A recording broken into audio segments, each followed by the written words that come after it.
नमस्कार दोस्तों, bank Nifty analysis के एक और वीडियो में आपका स्वागत है।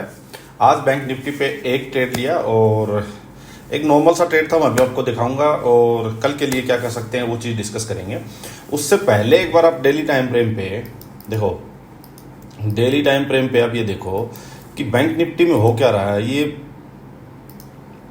ये ऊपर रेजिस्टेंस बना हुआ है और ये नीचे जो अपनी है ये लगाओ, इसके अराउंड ये अपनी सपोर्ट है, ठीक है।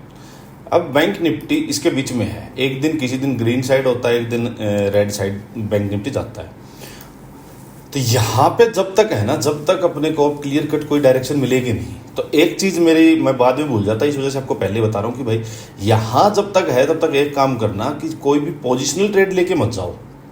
अभी कि आपने कोई कैरी फॉरवर्ड कर लिया, अपना इंट्राडे में ही ट्रेड करो और इवनिंग में अपना ट्रेड को जैसा भी है उसको एग्जिट कर दो, क्योंकि अभी यहाँ पे बहुत ज़्यादा अपसाइड अप डाउन कुछ भी हो सकता है। किसी दिन भी गैप अप या किसी दिन भी गैप डाउन बड़े हो सकते हैं, क्योंकि एक तो यूएस में इलेक्शंस है, 5th को इलेक्शन है, 6th को उनका रिजल्ट वगैरह आएगा, फिर फैड की मीटिंग है इसी वीक में, उसका रेट कट पे कोई डिसीजन आ सकता है। तो मतलब क्या है कि बड़ी मूवमेंट आ सकती हैं।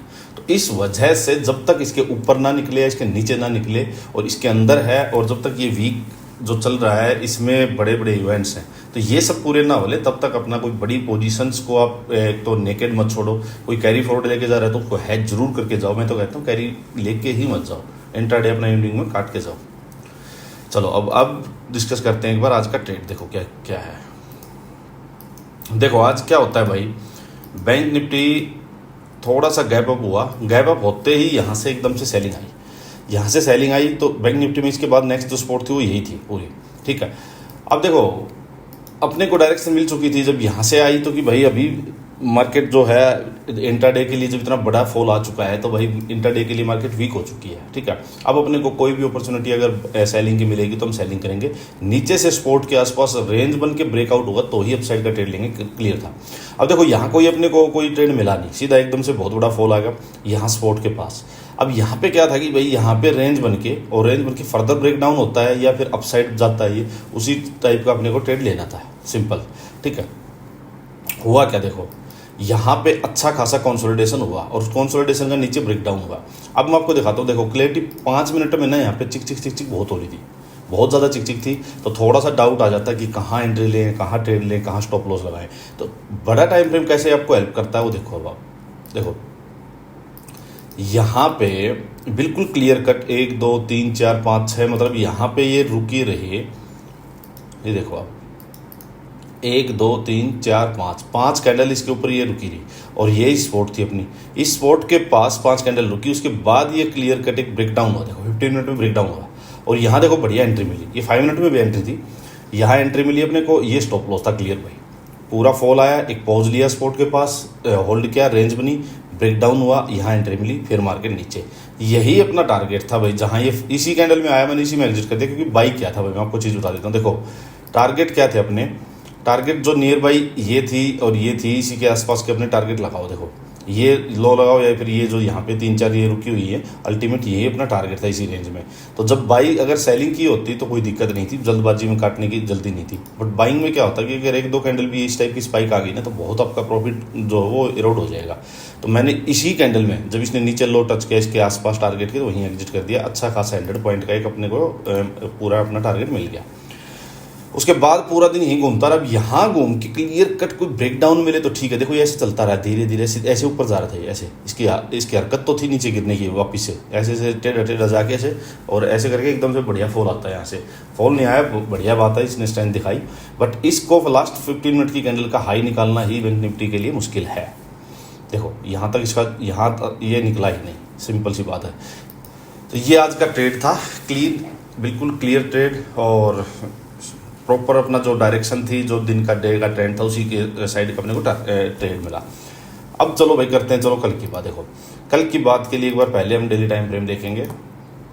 देखो यहाँ नीचे वही है कि नीचे जो स्पॉट है ये है अपनी 51,000 की। देखो ये पहले भी यही थी, एक दिन ब्रेक डाउन हुआ था बट वापस से अपसाइड इसकी अच्छी खासी रिकवरी आई थी।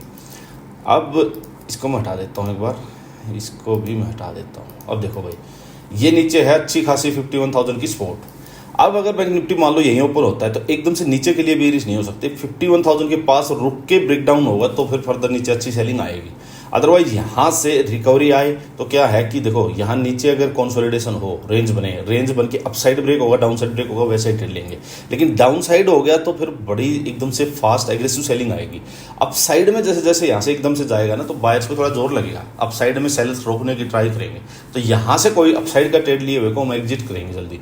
नीचे की साइड में बड़े टारगेट ले सकते हो, सिंपल सी बात है। तो अब मैं आपको दिखा देता हूँ 15 मिनट में आ जाओ। ट्रेड लेना कैसे हो समझो, देखो बात को। ये आज का जो लो है मान लीजिए और 15 मिनट की कैंडल का जो हाई मार्क कर लो, ये देखो पूरा इसी के अंदर है मार्केट। अब अपने को अगर मार्केट यहीं पे ओपन हो जाती है और यहीं पे थोड़ी देर टाइम बिता के इसका ब्रेकआउट करे, इसका क्लियर कट 15 मिनट में ब्रेकआउट हो तो अप साइड का टारगेट लेंगे।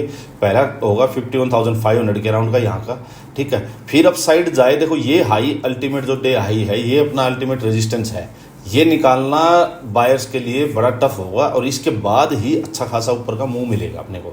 तो इसके कंपैरिजन में इसके आसपास का अगर मार्केट यहाँ से सीधा निकल के इसके आसपास जाए तो एक बार यहाँ एग्जिट कर लो, सिंपल। और यहाँ एग्जिट करके अगर इसके कंपैरिजन में कोई लोअर हाई बने, क्लियर कट कोई रेंज बने, ब्रेकडाउन मिले या कोई इस टाइप का कोई सेटअप मिले, कोई एम पैटर्न टाइप मिले, तो मतलब बेरिश कोई सेटअप मिले तो यहाँ से एक बार के लिए सेल भी कर सकते हैं, सिंपल, ठीक है। अब यहाँ से अगर ओपन होकर नीचे चलने लगे तो भाई नीचे के लिए कुछ नहीं, अवॉइड करें। एक कंडीशन है कि यहाँ पे अगर क्लियर कट 5 मिनट में रुक के कोई रेंज बन के ब्रेकडाउन नहीं कर दे तो हम नीचे के लिए ट्रेड ले सकते हैं। डे लो के आसपास का छोटा सा टारगेट होगा, सिंपल। सेकंड सुनो, मार्केट सीधा गैप अप हो जाती है तो मैंने बता दिया गैप अप हो जाएगी तो एकदम बायर से सस्टेन नहीं होगा, ऊपर से सेलिंग प्रेशर आएगा। तो इसके कंपैरिजन में कोई भी लोअर हाई बनेगा, लेकिन क्लियर कट बनना चाहिए। ऐसे नहीं गैप अप होते ही आप ट्रेड लेके बैठ जाओ, हो सकता है ऊपर को स्पाइक भी आ जाए। तो क्लियर कट यहाँ सेटअप बने, रेंज बन जाए, उसका ब्रेकडाउन हो जाए, हम वापस से सेलिंग का ट्रेड लेंगे भाई, ठीक है। फिर इसके आसपास आके वापस यहाँ होल्ड करके अगर वापस अप साइड ब्रेक करेगा तब वापस बाइंग साइड जा सकते हैं। थर्ड सुनो, मार्केट यहाँ से गैप डाउन हो जाती है। देखो 51,000 के लेवल तक कोई भी सेलिंग का ट्रेड मत लेना, जल्दबाजी मत करना, ना बाइंग साइड की ना सेलिंग साइड की। बाइंग साइड की तो यहाँ से बनती ही नहीं एकदम। सेलिंग में भी यहाँ थोड़ी देर होल्ड करे ब्रेक डाउन करे तो अपने को ट्रेड नीचे का मिलेगा, सिंपल सी बात है। और भाई यहाँ रेंज बन के क्लियर कट अप 15 मिनट में ब्रेकआउट दे तब बाइंग साइड का में जाना, छोटा मोटा ट्रेड तब लेना इसमें, बस। तो ये क्लियरिटी रखना। एक बार इसको डेली टाइम फ्रेम फिर से देख लेते हैं। देखो सिंपल सा साइकोलॉजी समझना बायर सेलर्स की। फर्दर जो सेलर्स होंगे ना उसके नीचे होंगे भाई, ठीक है। तो आप यहाँ से यहाँ इतने 100-150 पॉइंट खाने के चक्कर में भाग के सेलिंग को साइड मत कूदना। अगर ये ब्रेक हुआ तो अच्छा खासा ट्रेड आपको मिलेगा, तब तक शांति रखो। या फिर ट्रेड कहाँ से लो, आपको अगर सेलिंग साइड लेना थोड़ा ऊपर जाने दो इसको, और इसके कंपैरिजन में डे हाई के आसपास जाके कोई भी वापस बेरी सेटअप मिले तब लो, क्योंकि तब यहाँ से नीचे यहाँ आने तक क्लोजिंग तक भी अच्छा खासा टारगेट मिल जाएगा। तो सेलिंग का तो आपको समझ में आ गया, या तो थोड़ा ऊपर जाके यहाँ से करो या इसके नीचे करो, इसके बीच में मत फंसो भाई।